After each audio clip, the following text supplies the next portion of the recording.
Hey, hello, and welcome or welcome back. I suppose you will, of course, notice here that things are looking a little different. I have no idea how good this shot is, but it's not really about what's going on screen today. I am aware that I would usually have my lovely face on the screen, but I am quite tired because I've had an incredibly busy few weeks. And that's basically all I'm here to talk about today. This is no book review.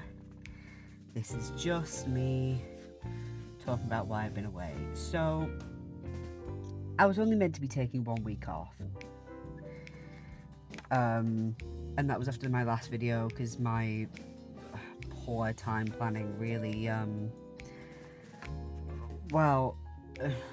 finally came back to bite me on the arse. And I thought, right, great, fine. Take a week off, that'll be alright. And then my body went, hey, by the way, you know that you have just managed to get your sleep pattern working again? How's about I ruin that by giving you a kidney infection? So that's that was delightful. Fucking delightful. And then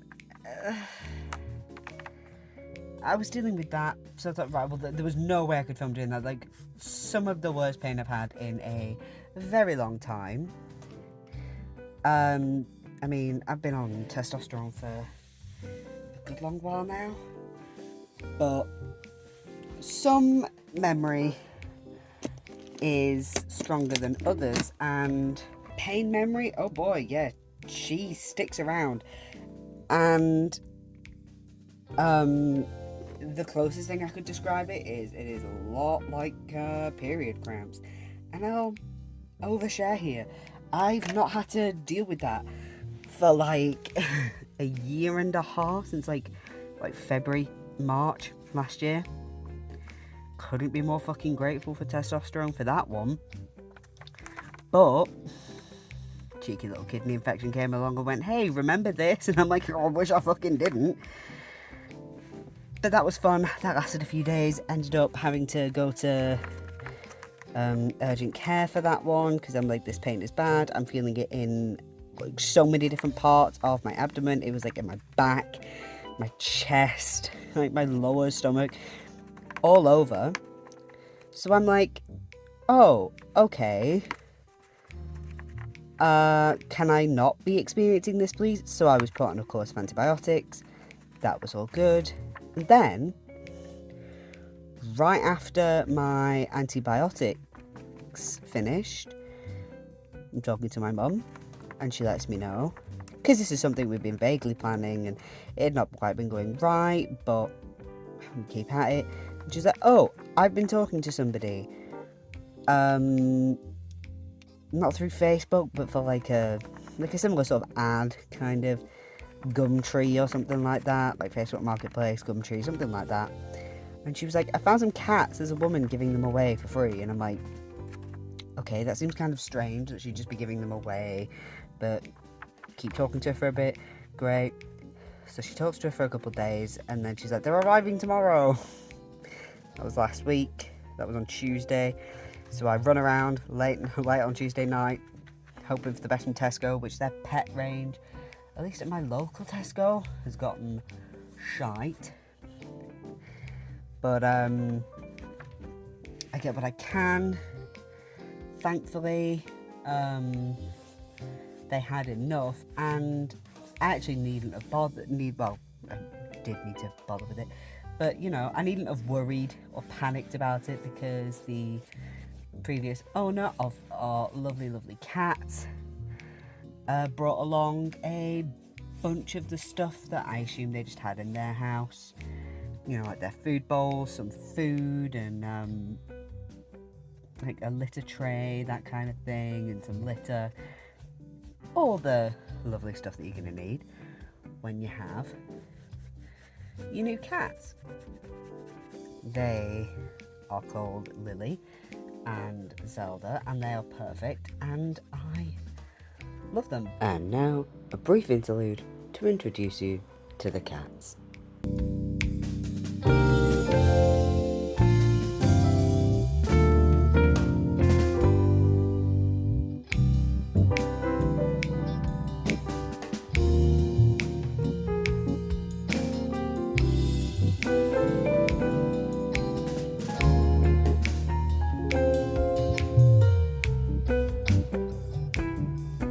But it took about, well, we got them on Wednesday and they were confined to the living room until Monday. And I'm giving days here, but that'll be slightly different by the time this video goes out, because I genuinely don't know when I'm putting this out yet.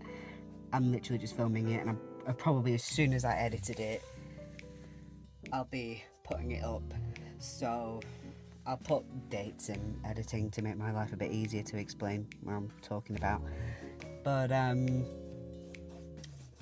yeah, they finally got the run of the house on Monday, which is a few days ago now.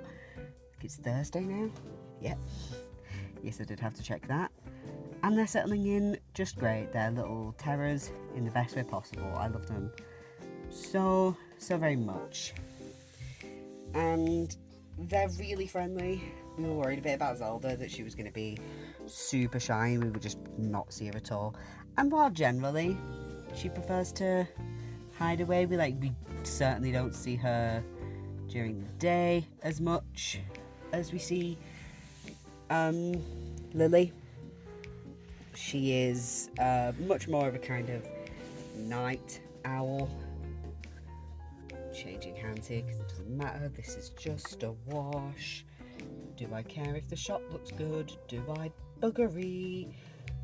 So yeah, that was another reason that I was just like, I just want to, there might be some sound outside, because I believe my mother has just got back from a walk. Either that or the cats are just pissing about downstairs. Could be either, could be both. But I just wanted to be with them while they settled in. And I'll be honest with you, I have done no work in this time. I have not worked on the channel at all. I've not done any reading, but it's been quite nice, honestly, to just take a bit of a break. I've mostly just been playing Spiritfarer. I finished that today. Bawled my heart out throughout. If any of you have played that, you'll know what I'm talking about. Spiritfarer is a game where you take over the job of Karen, the Spiritfarer on the River Styx. It takes spirits from one side to the other, and it is one of the most heartbreaking games I have played in a long time, but legitimately stunning as well. It's one that eventually I will go back to, but it is not one that I could go back to very quickly. There are some games that even if I'm emotionally attached, I could go back, like, even if they've hurt me a little bit, I could go back, but I think I have to give time for this one. There are just certain parts where I'm just like, oh, I know what's coming here. It's a really, like, chill game, which I like, though. As much as I like some more sort of high action type games, and I wanted some chill, and I only really started playing that so quickly is because, I mean, before we got the cats, I was mostly playing, because it's me and I'm predictable, I was playing WWE 2K22, but I tend to get a little bit aggressive playing it, even if not intentionally. There's a lot of like mad button mashing, and I tend to like be cursing out the game and stuff like that. Just, you know, general sports kind of game play stuff, just yelling when things aren't going your way. I mean, not yelling, I don't really yell at games. At the very least not when I'm playing on my bloody own. I think that'd be a little bit tragic. I'm still going to cuss out the game occasionally and be like, oh, bollocks, or something like that. Right? And I didn't, when the cats first arrived, I super did not want to be stressing them out with that kind of thing. I wanted everything to be really chill. So when they first got to us, I had not long got Spiritfarer, and I thought that'd be great. I literally sat on the floor in a blanket. Lily was the first one to come out of like hiding, because honestly the first thing they did was hide away. Not surprising, they're in a new house with new people, new smells, sounds, all that good stuff. But once Lily came out, it took Zelda till like the evening, and then, you know, she took her time, but she settled in. But yeah, I was playing Spiritfarer because I wanted some chill time, and it is really like it's a really chilled and relaxing game until it then like really breaks your heart over and over again. And it's like, obviously it's going to do that.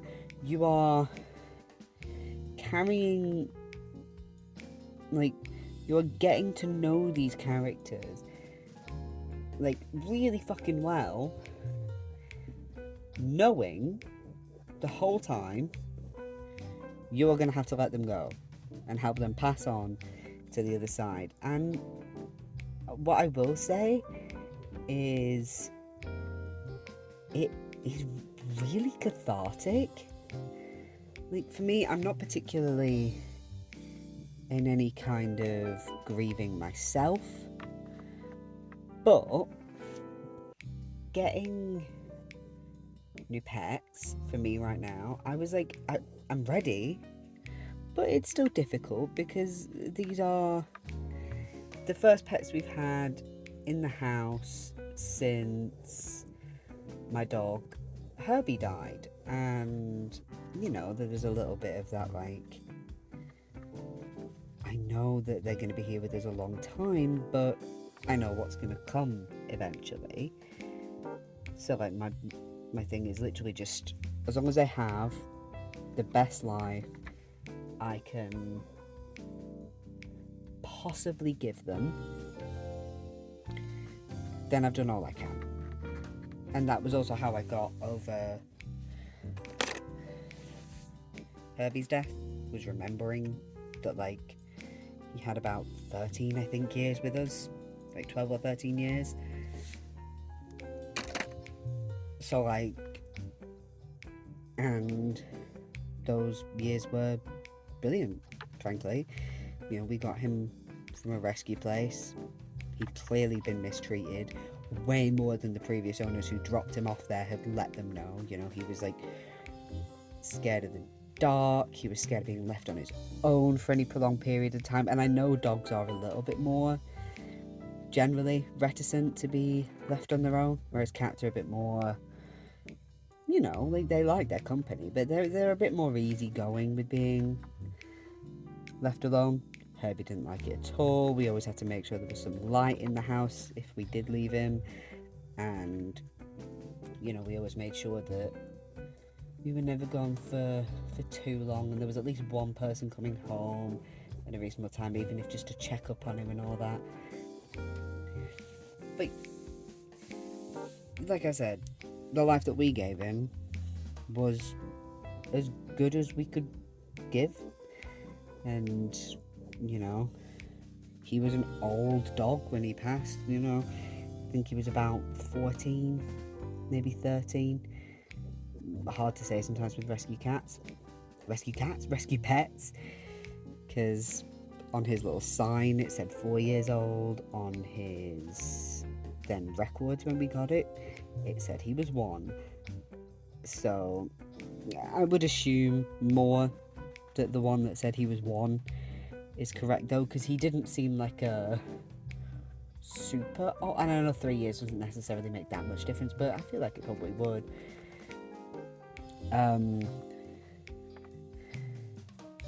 You know, I know it doesn't make him a super old dog, but I think it does make a difference by the time they get into that age.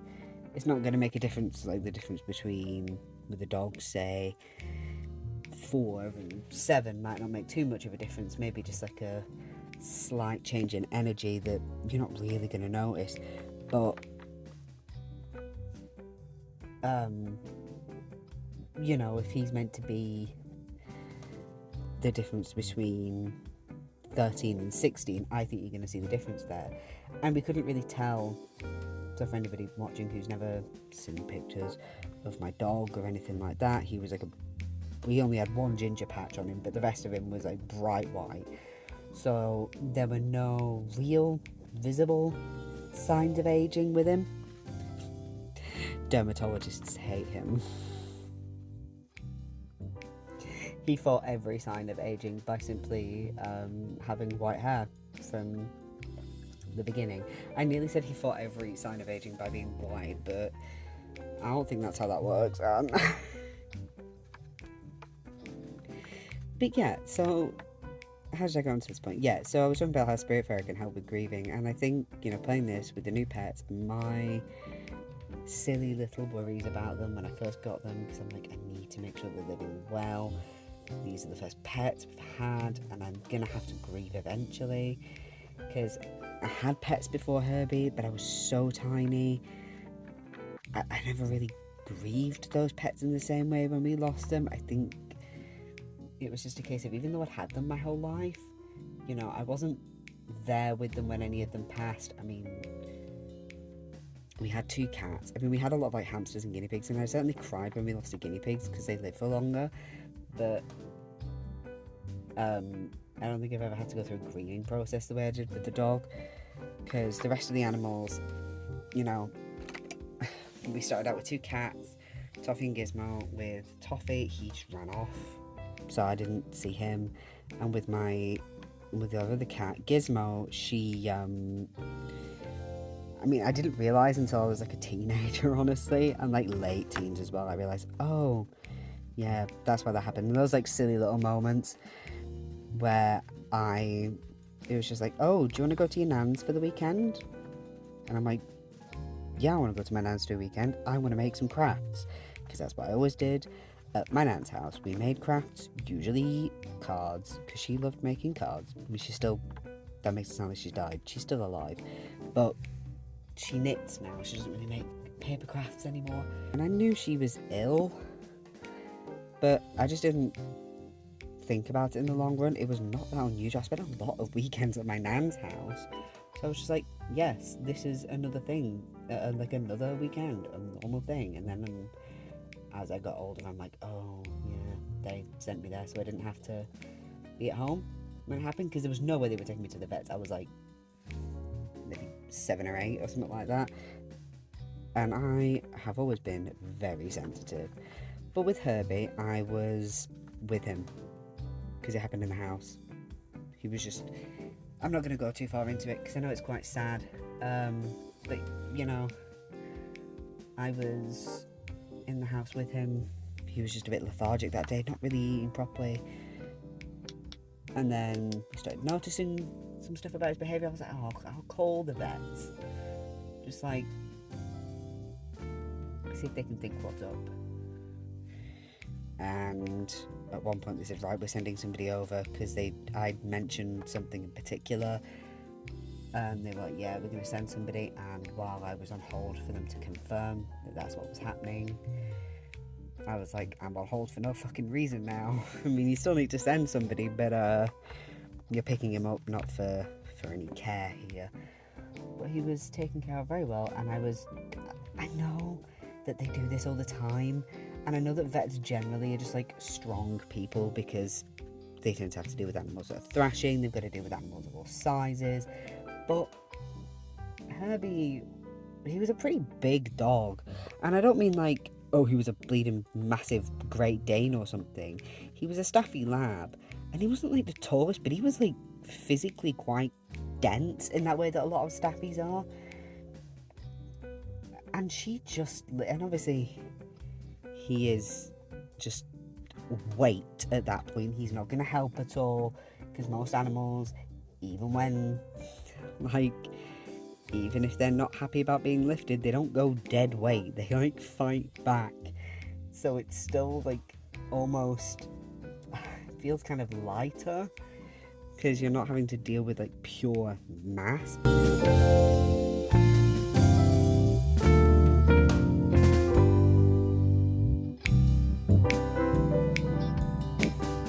I was with him, and I think that's why I struggled with that so much more. And I spent like my entire formative years with him, because I think he came into the house when I was 11. I was in my final year of primary school, so I would have been 10 or 11, and then he was with us until 2021. So yeah, he was with us a good long while. I think 2010 to 2021, I think, if my maths is right, which it very rarely is. But let's stop talking about sad things, and let's not talk about Spiritfarer either, because that's also very sad. But I do recommend it. I think it's very fun. I've not even talked about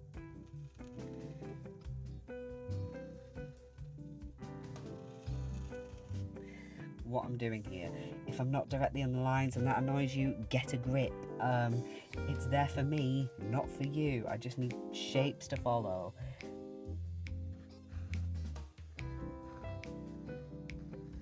So this, if you watch my lives, which is not what that says live,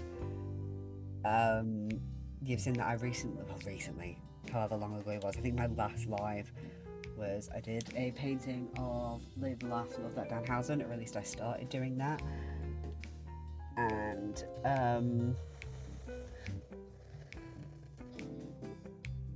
this was meant to be a pair to that I meant to do ages ago, but I just fucking didn't.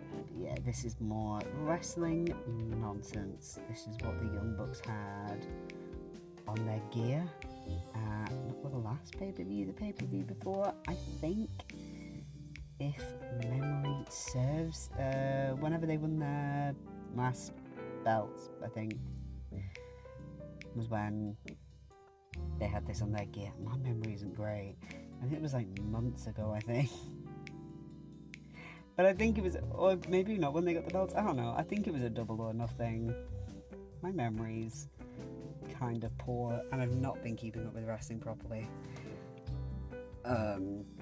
You know what? You are going to get me talking about wrestling today.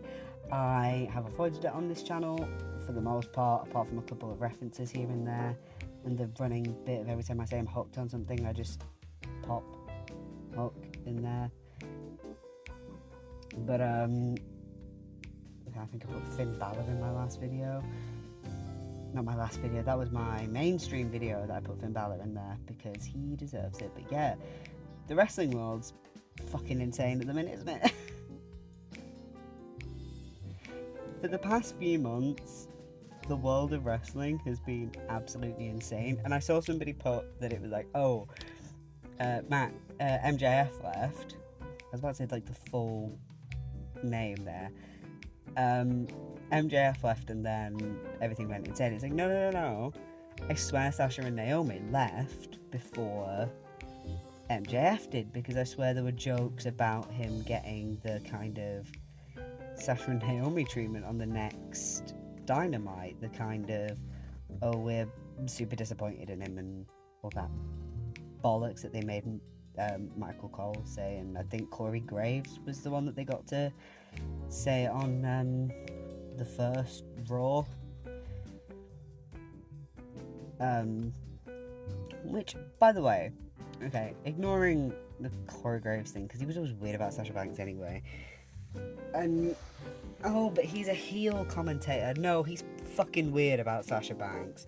I think Dana Brooke is the other one he's like really weird about, and Big E, and 2 out of the 3, I can't imagine that it doesn't seem a bit sus, but I'm not the person to speak on that. But anyway. But with Michael Cole, it was like, it felt really icky that they're making him say it, because of like everybody on the commentary team. I mean, obviously, I know Pat McAfee is like super excited about everything all of the time, but the way that Michael Cole is like super excited for Sasha Banks at any given moment, and also the way he's like genuinely seems really excited whenever black talent does well. So partway through editing, and one of our video producers has decided that she is more important, and you know what? She's correct. I was meant to be talking about why I'm away, but this is just a rambling thing. So, you know, like I remember when Sasha and Naomi won at WrestleMania. You know, that first SmackDown afterwards, where he had Naomi was definitely on commentary. I'm pretty sure Sasha was as well. And then it was just like, you know, them talking about the fact that they were the first African American women's tag teams, and there was a little bit more to it, I think, that he said as well. And like there was this whole like really sweet bit with him and Naomi, and they go on, say it again, and it was just like, oh, I love it. And you know, him being so visibly with, and obviously like just generally with Sasha Banks, like, you know, just being so excited to see her whenever she comes out, like the excitement of saying it's boss time, and yeah, that was weird. But continuing on, they left, Wrestling World went weird. Obviously there was a whole shit with MJF and however that's going, if he'll ever be back in AEW. I kind of hope so. I kind of hope that all gets sorted, because I think he's fun. Also, I want his fucking merch store back up. I'm so annoyed about that. So Twilight Palms on Twitter, genuinely incredible artist, worked with AEW to do merch for Max. I believe they've done work for other wrestlers in the company, but most notably I know that they did a few merch pieces for MJF, and there was this really sweet one, and I loved it so much, with Max and Piper, who's his cat, and like her style is so cool and dynamic, and then just like with the two of them, I thought it was great, and I put off buying it for a couple of days. And this was all around the time that it like started kicking off, and I thought it'll be fine. I'll wait for a bit, I'll pick it up, because it's kind of expensive. Like the shirts are a little bit expensive, and like not unreasonably so, but you know, merch is generally not cheap, and then the shipping costs are not cheap either. The day I went to buy it, all of his shit got taken off. Like, he was just removed from the site entirely. I believe that was the day after his, you know, wrestling's pipe bomb 2.0 kind of deal, where he's calling Tony Khan a fucking mark and then yelling "fire me" over and over again. So yeah, like, I'm not entirely surprised that there were repercussions from that, but I'm just like, do you guys not have like waited just like a little bit? But then, like, again, Wrestling World went crazy, went stupid. Every fucking person got injured, from Double or Nothing through to well, like fucking recently actually, and like people are still getting injured now, but people are now starting to come back, which is big hope for both Kenny Omega. I believe it's pretty much confirmed that he's coming back because the trios titles are a thing, and CM Punk's starting to make appearances at like Comic Cons and stuff. So I'm hoping that means that he's coming back, because it was meant to be the summer of Punk, and then it fucking wasn't.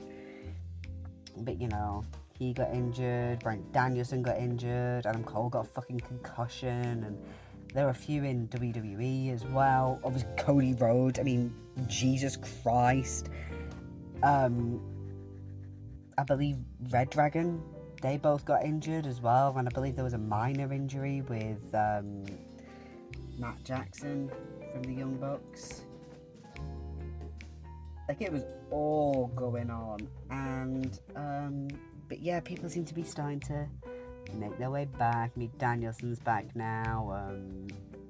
Cole and Red Dragon are back. I believe they turned on the Young Bucks last night. Which I say I believe. I know they did, because there is a picture of a child crying about it. Add that to the sort of list of those kind of pictures. So obviously, probably the most famous one of kids reacting is the girl who's generally lovingly referred to as the Miz girl, who, when he won the whichever world championship it was, I genuinely don't know, the look on her face, the ultimate frown, so good. And then there's one, I believe Sasha has attacked Bayley in this match or something like that. I don't know the full story, but there's a girl properly after her for that. It's one way around or the other. I don't know if it's Bayley attacking Sasha or the other way around. There's that. I believe there's others, but this goes onto the list of just wonderful wrestling reactions in general. The guy crying when CM Punk returned, which, fucking tell me about it, mate. I was in my cleaning job at that point, and he'd come back. We all knew he was fucking coming back, but that didn't make it any less emotional. Rampage is obviously on a Friday, and I was at work on a Saturday. I had gone on my phone in the morning because I tend to be a bit late with watching things. I hid out at work a few times to go and cry, because I genuinely, like, it really hit me. Because I'll be honest, I wasn't still watching wrestling when he left. I was when the pipe bomb happened, because that was what, like 2011, right? My wrestling history is not fantastic. Like, my wrestling history knowledge, just by having read a whole fucking book on the history of wrestling. But which, by the way, very bloody good book. I did a review of it on my written reviews towards the end of last year, so it'll be pretty close to the beginning if you go on there. And okay, that. So I was squeezing this out of the top, and this happened.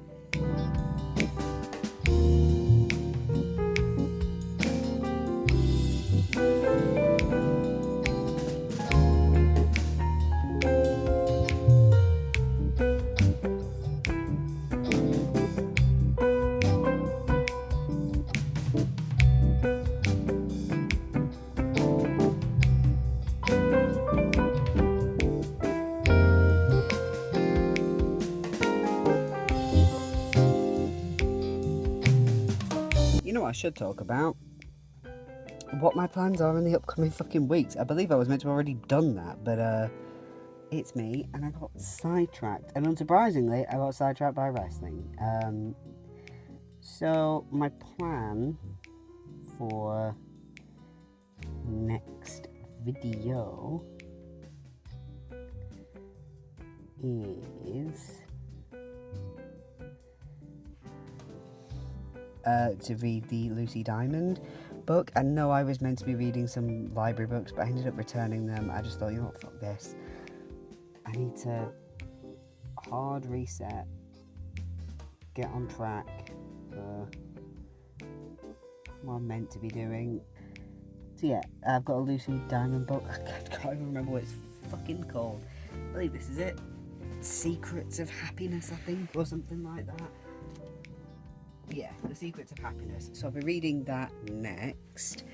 And then I am unsure about what's coming after that, because recently I was with one of my friends and they're leaving the country for a bit, and they were like, hey, I'm going through a lot of my books because I need enough storage, like I want to reduce how much I'm taking up to the loft kind of thing, right?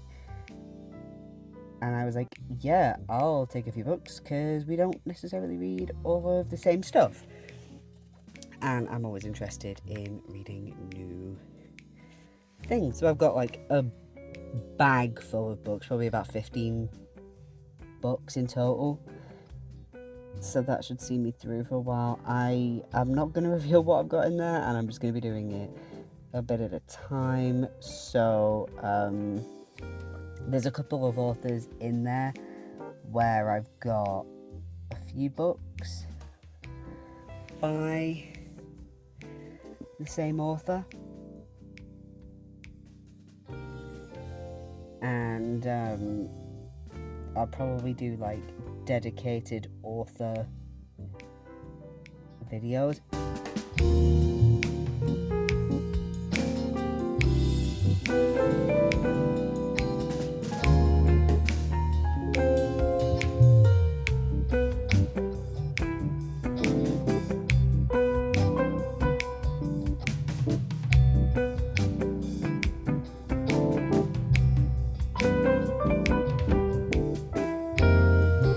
Some of it is just like, oh, I've been meaning to read that book and you happen to have it. Yeah, I'll borrow it. And it could be a while for me to read and get through that collection, and they've said that doesn't really matter because A, they're going to be gone for a while, and B, these are books that they're basically going to think, I don't mind because I'm going to be gone for a while kind of thing. So, you know, these are books that are going into storage anyway. So that'll be fun to start making my way through those and over the coming months. And I'll probably just mention when I'm reading those books, I'll be like, hey, this is one of the borrowed books. Isn't that going to be fun? I'm not going to do like a when I do blind date with a book where I just go like, here's all the books I have at once, because that would be hours worth of a video. I'm talking like that would be probably about 10 hours minimum, unless I speed through them. Like the most quick fire review of here's 2 words to describe each of these books, which wouldn't be fair, really.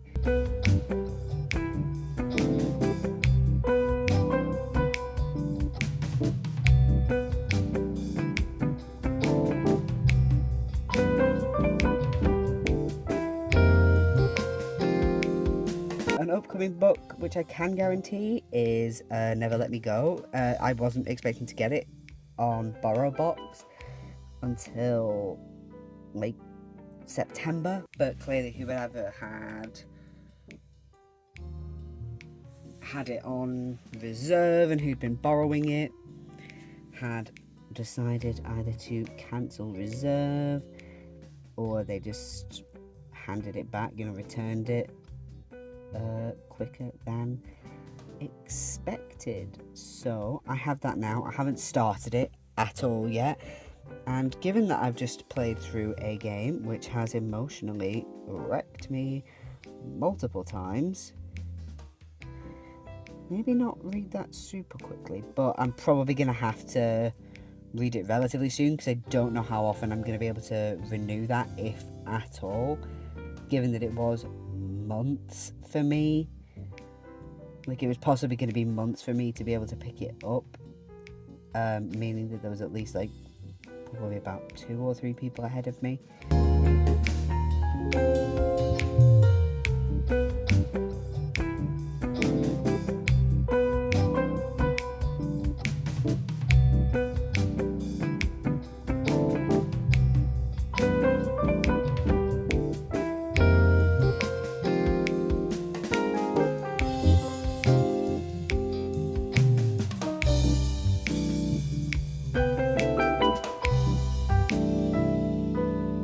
I'm not on TikTok, but I have friends that are on there, and I'm planning on doing like reviews of the books that are popping off on there, on like Book Talk or whatever they're fucking calling themselves. And I am on like Insta Reels or whatever. I don't mean I make them, I just mean I use them. Just because I got sucked in. I have one book which I know is doing pretty well on there, or has done at least, which is the Spanish Love Deception. Also, it's fake dating, which I really like as a trope. I think it's very fun when it's done well. And God, I saw something recently, and it works for fake dating as well, where somebody was like, I don't understand enemies to lovers, you know how it's gonna go. And it's like, yes, that's how fucking tropes work. Also, it's not about, oh, I know that these people are gonna, it's not about like, oh, I wonder if these two people will get together. It's when will they realise that they have passed from, you know, enemies to fucking lovers. Like, it's, I think the post, like the reply to that original, I don't understand it, is they were talking about, it's the oh moment where they have that, and it's like, yes, that's exactly what it fucking is. And the fake dating is the same thing. It's like, we all know that it's going to turn out to be real. We all know there's only one bed situation and all that kind of nonsense.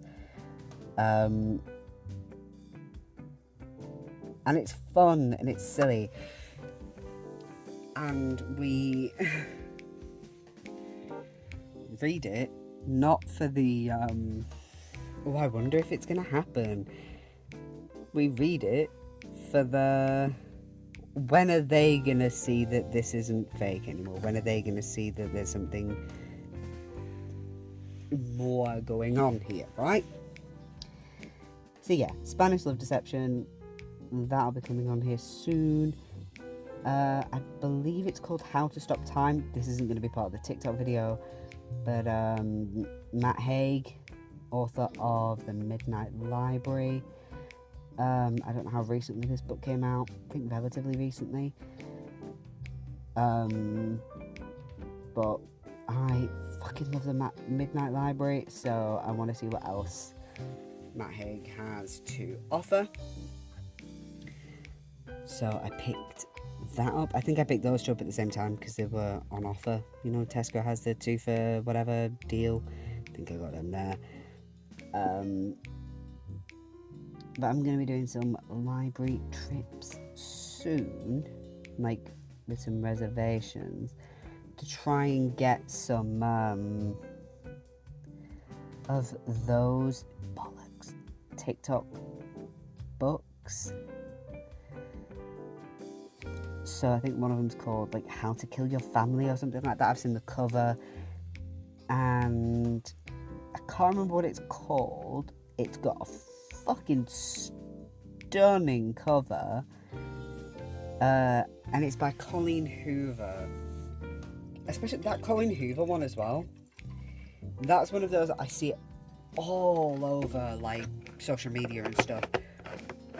But half the time it's like, this is one of my top whatever books of the year so far, or it's TikTok fucking lied to me. I hate this book so much I never want to see it again.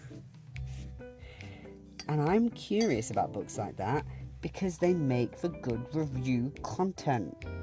I'm making this worse. I'm making this worse. I should leave that alone and let it dry and work from here. I can't use my phone to pick colours.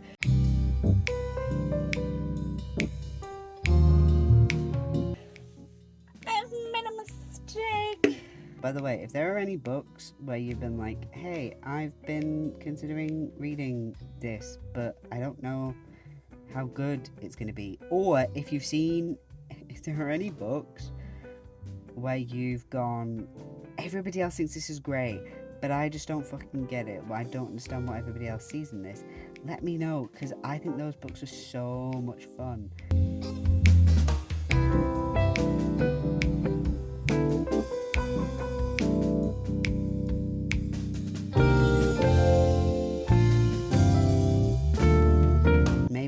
classic that you're just like, I know I'm supposed to like this, I super just fucking don't. For years, for me, that was Pride and Prejudice. I did not like Pride and Prejudice one bit. And then I got super into the romance genre. And then I bloody loved it. It's like super petty drama kind of stuff, which I kind of love. I was looking at it in a very different light, I think. It's never going to be my favourite book. I thought it was a lot of fun, but it's never going to be my favourite book just because... It was a tweet or something like that where somebody was like, it's just a lot of rich people going to each other's houses. I'm like, yeah, that's entirely what that book is. And a lot of Austen is rich people going to each other's houses. I have been considering reading Persuasion to see what's up with the new Netflix adaptation of that with Dakota Johnson.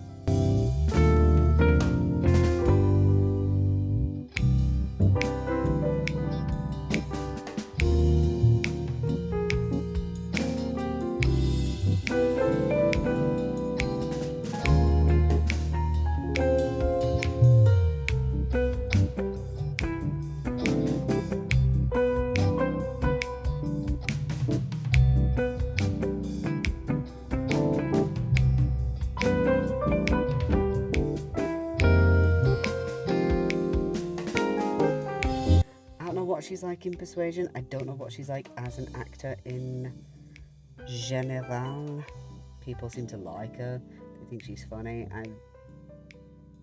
Wasn't it like her interview with Ellen that kind of made more people come forward and be like, yeah, Ellen's kind of shitty. But I'm not 100% sure about that. Verify that in the comments or something. But yeah, I mean, I think I have actually read Persuasion before. I'm pretty sure that was on my 19th century literature course, but I can remember none of it. I remember I listened to it I would listen to it during the summer before that class started, because I was like, yeah, I'll get a heads up on my reading list specifically for that class as well, because I'm like, I'm going to be reading a lot of A, older books, and B, big older books. I was reading like Persuasion. I read, I think it was Hard Times. Certainly something from Dickens.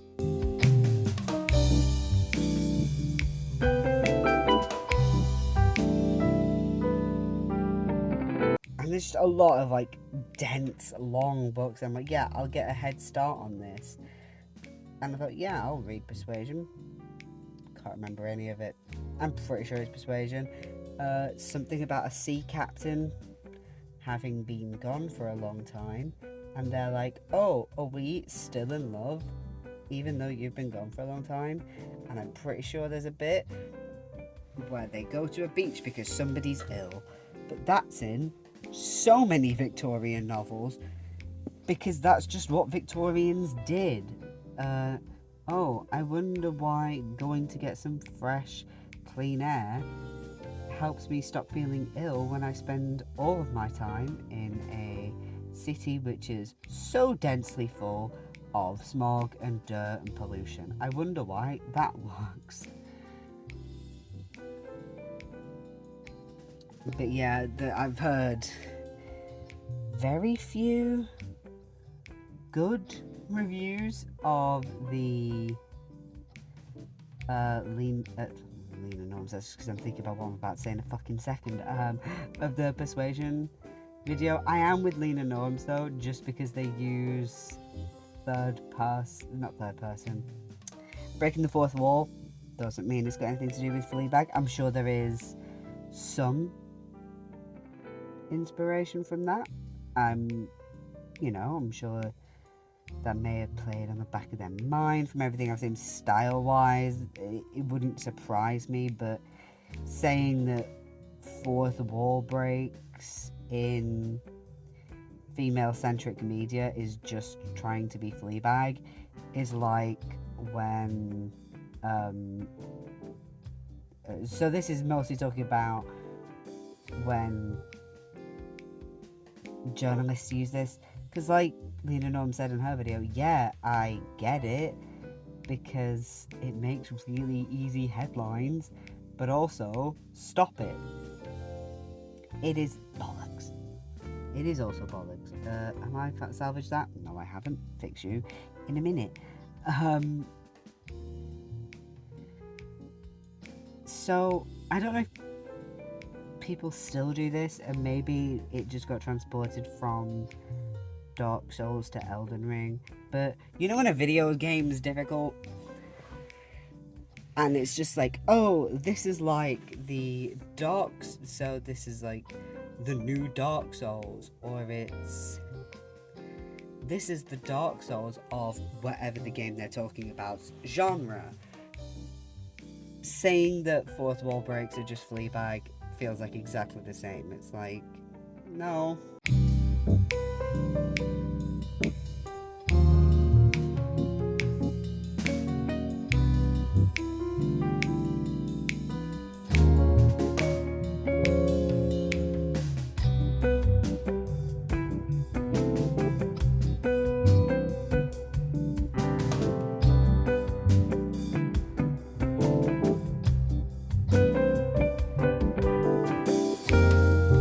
I don't know if I'm going to be doing weekly content again, at least not for a bit.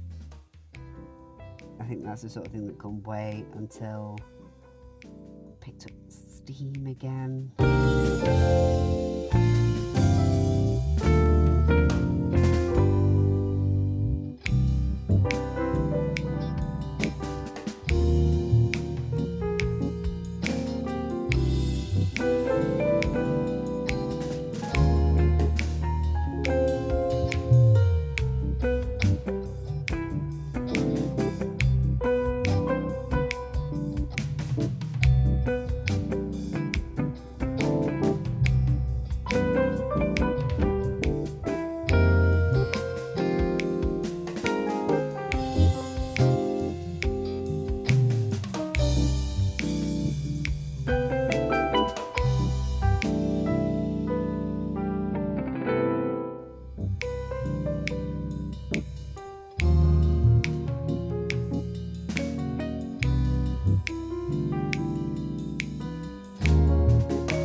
Also, just in general, I was saying earlier, if there are any books that you want to see for like specific reasons, it doesn't even have to be specific. If there are just any books that you've read or that you're looking to read, anything like that, you think it will be worth me reviewing, let me know, because I'm always more than happy to read books. That's what I do, that's what I like, that's what I enjoy. These can be books that you think are really good, these can be books that you've read that you think are trash, that you think it would be funny for me to review. These can be books that, you know, like I said, they've got that kind of, everybody else seems to like them but you don't get it. Maybe you're wondering if it's just you or that kind of thing, or maybe there's an author where that's the case more than just a book, anything like that. or you have like an idea of just a concept of that kind of thing, you know. I've done the TikTok videos, I've done blind date with a book. If there are any other like bookish type trends that you know of, let me know in the comments. By the way, don't have to message me just because most of the people I watch know me. Comment. It makes me feel good, and it makes me feel like a special boy when I get a comment, even though I know everybody. Just put a comment, it makes me feel special.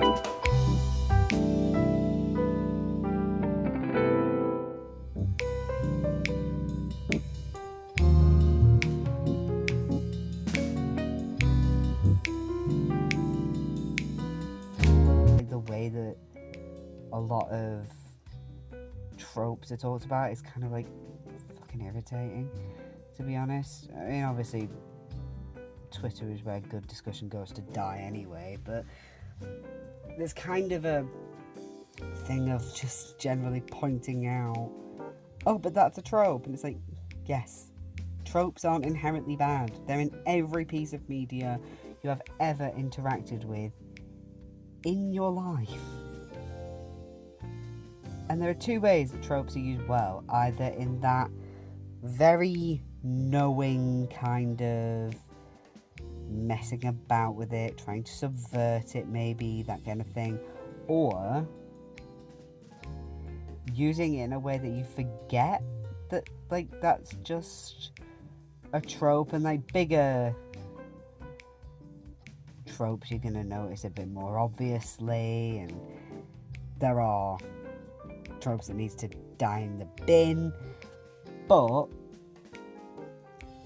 something being a trope is not inherently a negative. I was talking earlier about fake dating, and there's all sorts of that sort of thing. I saw a stupid fucking post saying, I think this might have been in either Twitter or Tumblr, talking about how like tropes that exist in fan fiction, like that they aren't the same as literary tropes, and it's like that's not generally true, and also they can exist from one to the other.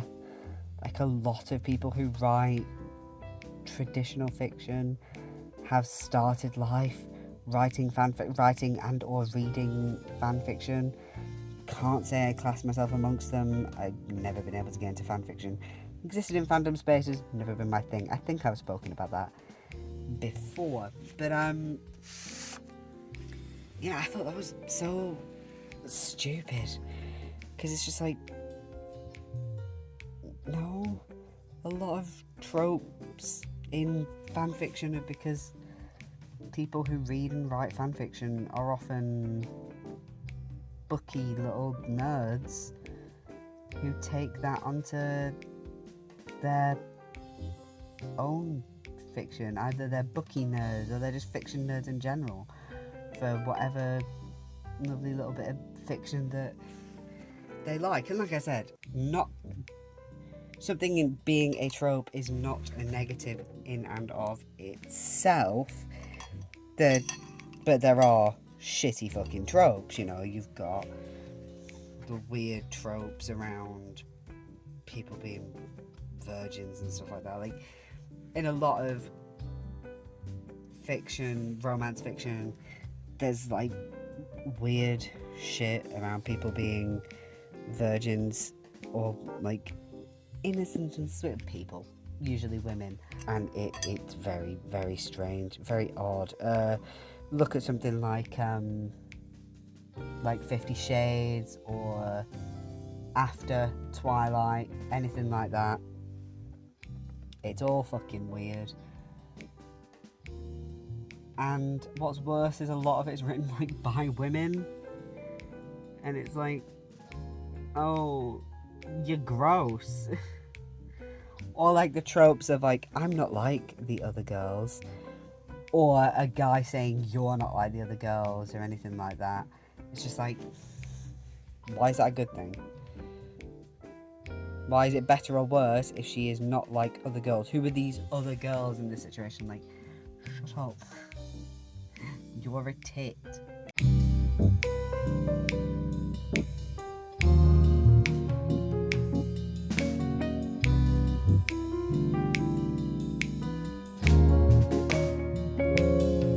Yeah, the whole idea of like, oh, just because it started out in your fanfiction, though, it's like, you read, I was talking earlier about Pride and Prejudice. That's enemies to lovers. Just because it's like, maybe you didn't have that fucking name back when it was written, doesn't mean that that's not what it inherently did. Stupid. The internet is where good discourse goes to die, especially social media. Twitter and Tumblr are cesspits. And yet I'm on them because I can't help myself.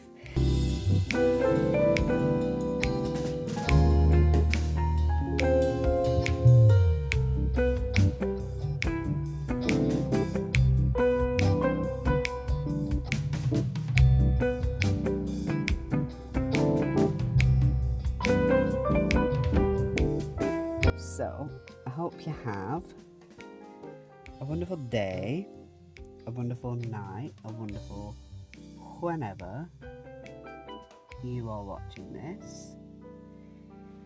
Take good care of yourselves. I will see you all hopefully next week, but I will see you all shortly, just to be on the safe side, because who knows what will come up, what could happen. Like I say, take good care of yourselves, and we'll see you all soon. And I can't really do the usual ending, so I'll leave it at take care of yourselves, and bye bye.